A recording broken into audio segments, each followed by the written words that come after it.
everybody, and welcome to another episode of the Atlantic Sill podcast. I'm your host, Donald Campbell, and I'm here with one of my favorite board members of the Atlantic Sill, Karyn Adams, to talk about her great new book that she just released that I have right here. It's called Don't Give Up. It's the Stan Adams story. It's a great book, great book. I'm talking about it. I'm not showing it to the camera. Now I am showing it to the camera. And I'm really excited to have this discussion. Hi, Karyn. How you doing? Hi, Donald. Thanks for inviting me. Yeah, so let's get right into it. Tell us, why did you decide to write this book? Well, I decided to write this book. People have been telling me, for a while, oh, you should write a book. You should write a book. My son, Stan, who has autism, I guess the best way to say why I wrote the book would be to tell Stan's story. So Stan, when he was about 2 years old, we noticed that there was something going on. The pediatrician said, oh, he'll grow out of it. He'll grow out of it, but he did not. We ended up changing pediatricians. And she also had the same concerns that we did. So we were able to put him in early intervention, get him some services, but he did not get a diagnosis for autism until he was 12 years old. But throughout those years, we were still getting him, therapy, seeing different doctors. So we had some challenges with Stan. I would say towards the end of 7th grade through 10th grade of high school. And, we had a neurologist we were seeing, and I didn't feel like he was addressing the issues. So we changed neurologists. We went to see Dr. Mintz. Back then it was called CNNH in Voorhees. Now it's called Neurabilities Healthcare, and they're in Voorhees. So we saw Dr. Mintz, and he had evaluation done, neuropsych eval, genetic testing, a whole line of testing he did with Stan. And after all the testing was done, he went over everything with myself and with Stan. And he had a plan for Stan. He had a plan for us. He had a plan for the school. So, since seeing Dr. Mintz, he adjusted his meds. Stan goes to Interactive Kids for applied behavior analysis. I said for about the last 5-6 years. But so the combination of going, seeing a new neurologist, starting to go to Interactive Kids really, really helped Stan.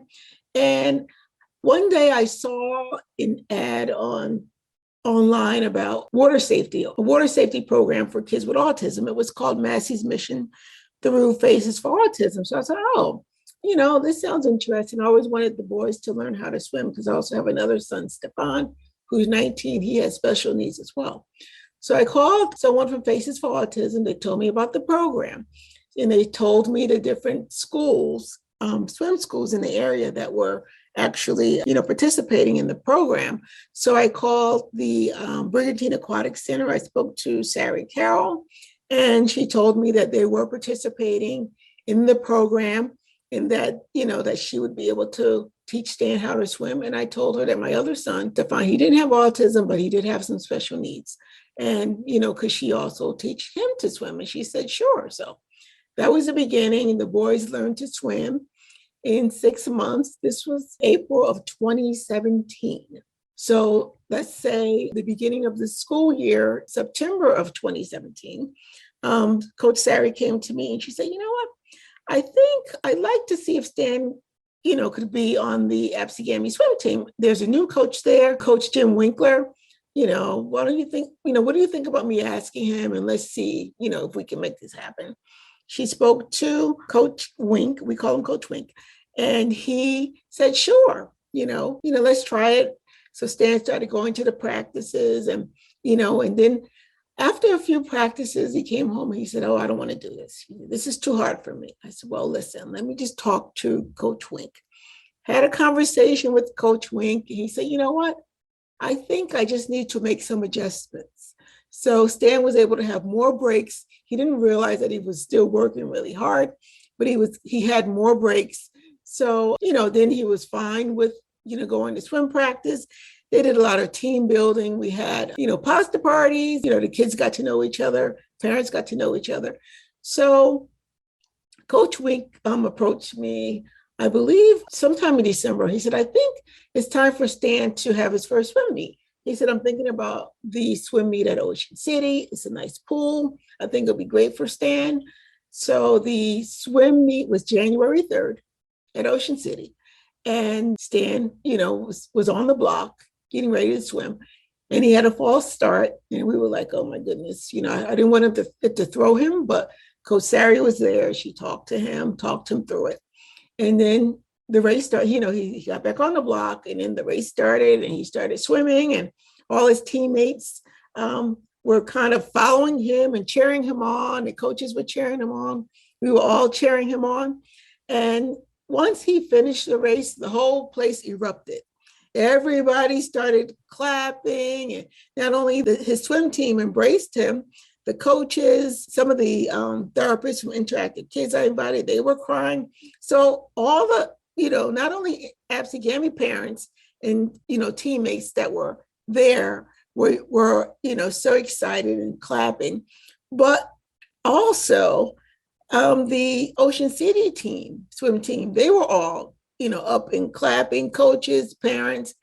It was amazing. It was as if time stopped at that particular moment, and all the focus was on Stan. So that's a great story.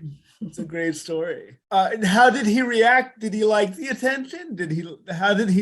I don't think he grasped what such a big deal it was. He was asking, oh, why are you crying? Why is Coach Sari crying?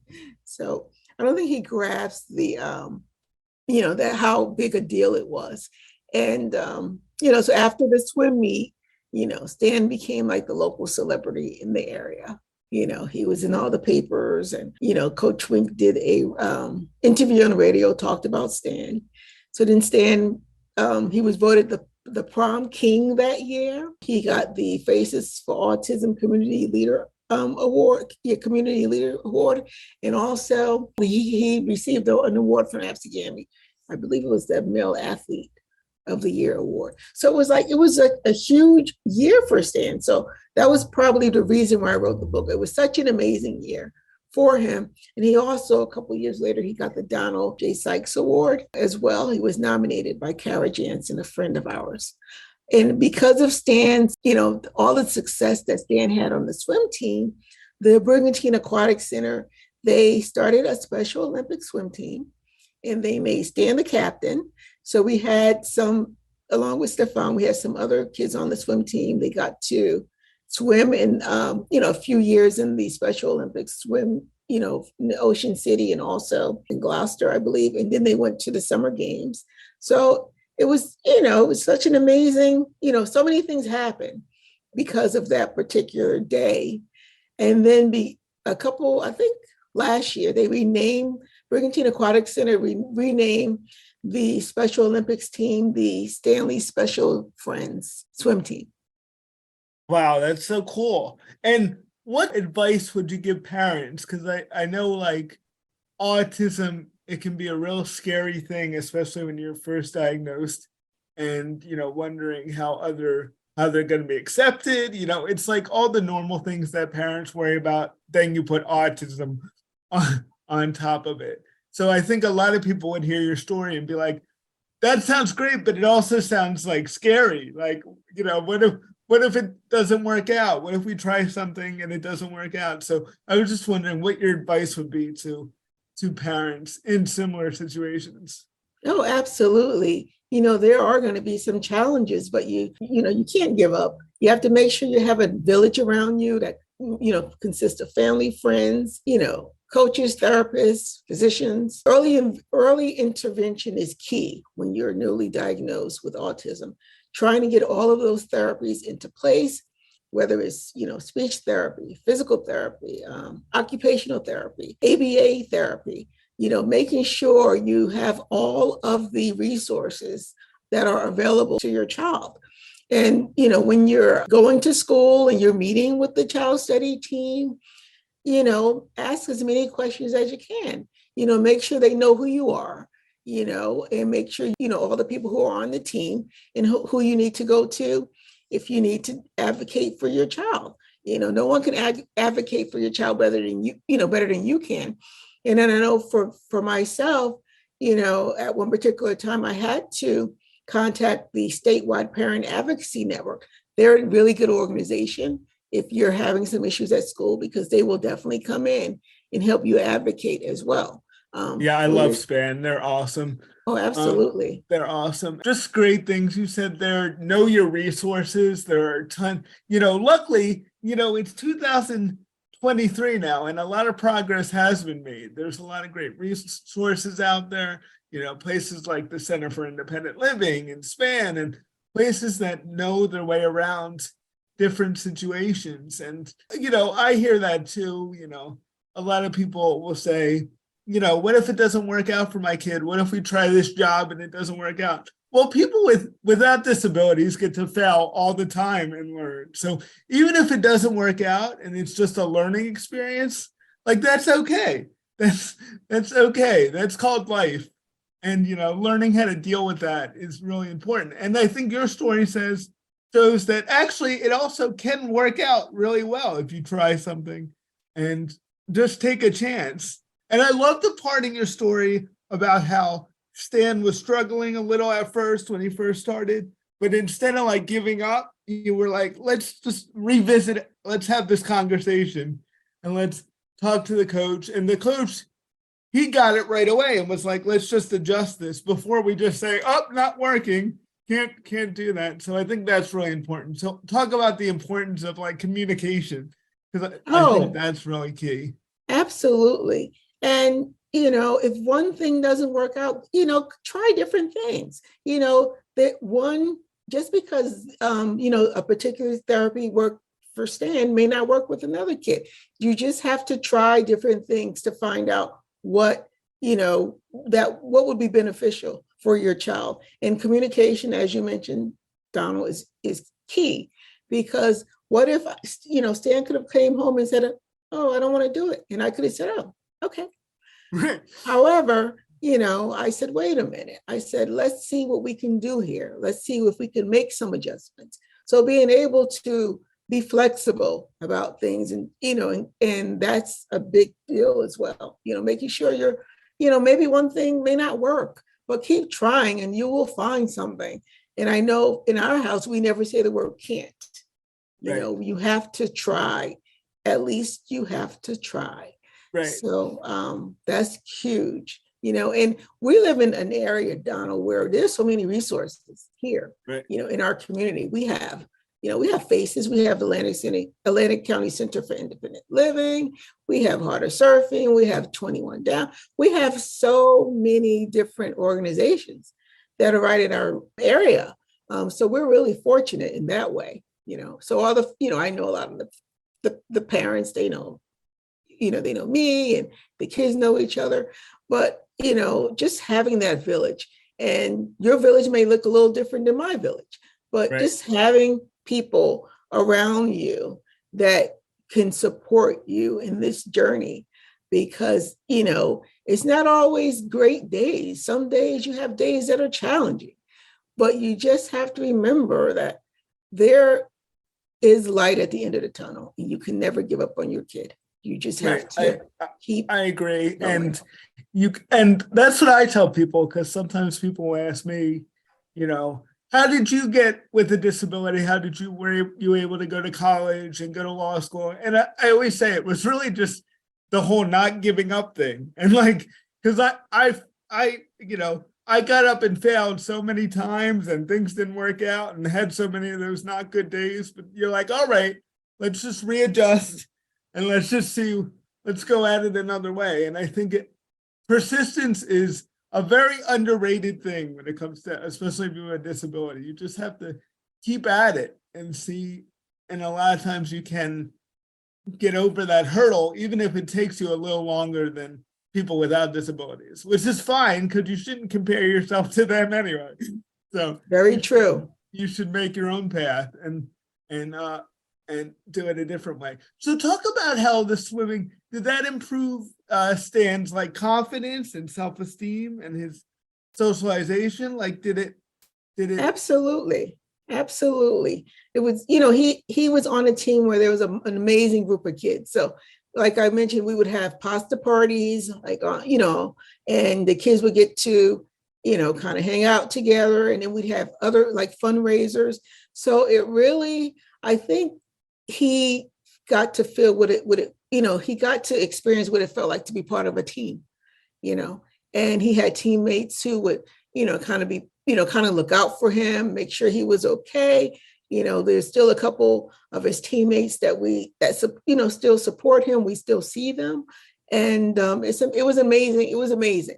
It was an amazing experience. I mean, it could have been a situation where I said, oh, no, I don't think I want to do this. Stan would have missed out on such an amazing year if I said, no, I don't think we should try this. Right. He would have missed out on really that growth. Absolutely. And all the opportunities. So what is Stan up to now? What is he doing now? Besides being a co-author essentially of this book, because it's his story. So what else is he up to now? Well, Stan works twice a week. He works there's a rest stop here over in Galloway. It's off of the Parkway. It's like exit 40, near exit 41. He works there twice a week, Mondays and Fridays, with support. And Tuesday, Wednesday, and Thursday, he goes to Interactive Kids. They have a voice program, where they do a lot of vocational life skills. They do some volunteering. He does that Tuesday, Wednesday, and Thursdays. And then he also swims. So he swims on Sundays. He and Stefan, they swim on Sundays over at the Brigantine Aquatic Center. And they also go to the gym. So he has a trainer. They train with him at the gym once a week. And then he has a community support, Stephanie Weiss. So they go out Saturdays and Sundays. She's always finding new adventures for them to go on. They may do some hiking. They may go to visit some different parks. They might go to different museums. So he has a full schedule, Donald. Yeah. I thought I was busy. He seems busy. And is this is under the Division of Disability Service? Is it DDD who? Yes. Is that who? Yes. Yes. So for those that don't know, there's New Jersey, the Division of Developmental Services, disabilities who, if you get approved, you get a budget to spend money for organizations like Interactive Kids to provide services. And yeah, there's a lot of good choices. And luckily, we do live in a state where there is a lot of strong programs comparatively to other states. And I would encourage, if you are listening to this and you're in another state who maybe doesn't have as strong programs, I mean, you really got to advocate and create your own, because it's not going to fall out of the sky, because a lot of these programs exist because of people with disabilities and parents of people with disabilities working together and pushing for these things. So people with disabilities can have choices out in the community. I think that's awesome that Stan's got a busy life and he's not just hanging out, in the house somewhere waiting for stuff to do. So I think that's really important. And the Arc of Atlantic County, they're another good resource too. Yes, they do great work too. How long did it take you to finish this book? So, because I really enjoyed it. Oh, thank you, Donald. It was one of those situations where I said, let me just sit at the computer and see what I have. And before I knew it, I had 10 pages. So I kind of built from that. I didn't want it to just be me talking about Stan, so, I talked about the early years. I talked about the challenges, but I also wanted to talk about the triumphs that Stan had. And then, as I mentioned, I didn't just want it to just come from me. I wanted it also to come from people who worked with Stan, who either, if it was a coach, a therapist, physician, counselor, tutor, So before I knew it, I had all these people who were sending me testimonials about Stan. I also wanted to include some resources, for parents whose kids are newly diagnosed, and also include some tips or advice as far as, are good, some tips that are good to know or advice good to know, when you have a kid who's newly diagnosed. So I kind of built on it from there. And I was very pleased with it, Donna, when I was done. Yeah, you should be. And I just, it's a real easy read. It's not 800 pages where you're like, why is this book so long? It could have been 200. It's a real easy, quick read. You get right to the point, right to the good stories, and you get right to what people want to hear about. So I think it's just a great book. I went to your book signing and Stan was there, and you always include Stan in, it seems like, everything, which I think is really important.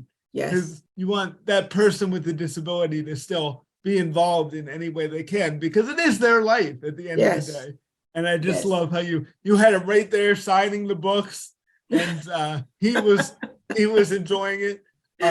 So I, as a person with a disability, I appreciated that approach. It wasn't like, hey, here's Stan's mom. Where's Stan? Where's he? Yes. So I thought that was awesome. You talked about it a little bit, but what was the most helpful kind of resource for you? Was there one thing that kind of opened the door to all the other resources? What kind of got you from the new diagnosis to where you are now? Was it the school, or was it a bunch of different things? I would say it was a few things. It was first the changing the doctors, right? Going to see Dr. Mintz at, it was, as I mentioned, it was CNNH back then, but now it's Neuroabilities Healthcare. Getting that plan, a plan for home, a plan for school, and working with the school to make sure that we were all on the same page. And also that the ABA therapy was huge for Stan. So I would say all three of those, and also, being on the swim team, being part of a team, I think that was also really, really important. And I mean, I could see a difference in Stan at the end of that school year, the confidence, right, being the prom king, and, so I would say all of those really, were really huge factors in helping Stan get to where he is today. And also as I mentioned, it takes a village. So it wasn't just my family. It was, counselors and tutors and teachers and therapists and physicians, so having all of that really, really helped, our family, and also Faces for Autism. They're awesome. Yeah, also, yes. Yeah, and I didn't mean to cut you off, but I wanted to zoom in on a key point, because you said the first doctor was kind of not listening to you. And I think one of the things, a key thing that I focused in on your story was kind of trusting your gut.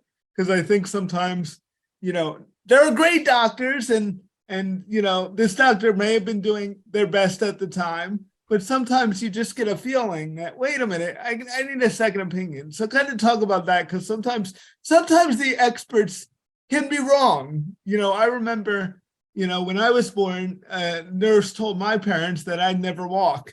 So that was incorrect. So just kind of talk about that sometimes just because one doctor says something doesn't necessarily mean it's the right answer or the true answer. Absolutely. The first doctor that I mentioned that we actually went to go see, Dr. Mintz, the first doctor, his advice was to put Stan away. And at that particular point, I said, oh no. I said, we have to go and find another physician who's going to be able to help Stan, So what if I had listened to him, So you have to, as a parent, you have to, I can't say that enough. You have to be your kid's biggest advocate. And Donald mentioned, trusting your gut, trusting your instincts, even, you know your child. And, when you see that they're struggling, you just have to, you do everything you can. You make sure you access as many resources as you can to get them the help that they need, because that is huge. Yeah, and good story too, because it just shows too, I mean, how, that wasn't that long ago, because Stan's not that old, and there are still doctors, unfortunately, I think it's good that I think there's less and less of them now, but that are still saying, oh, you have a person with a disability, the solution is to put them away. It just shows that it's still a radical idea for some people, for people with disabilities to be in the community, living their life. So that's still out there. So you have to be on guard for that. You know, that there are some people who still think that way, which is unfortunate. But I mean, like I said, Stan's still quite young. So I'm glad he didn't listen to the doctor. Me too, Donald. Me too. Yeah. So I'm going to wrap up here. Is there any closing words you would say? You touched on it, but what do you think the big takeaway from this book is? If you had to sum it up in like a sentence or two, what would you want people to take away from it? Don't give up. Yes. Don't give up. There you go. I mean, no matter how hard and challenging things are, never give up. You know, try to get, utilize all your resources. Never give up, and just know there is always light at the end of the tunnel.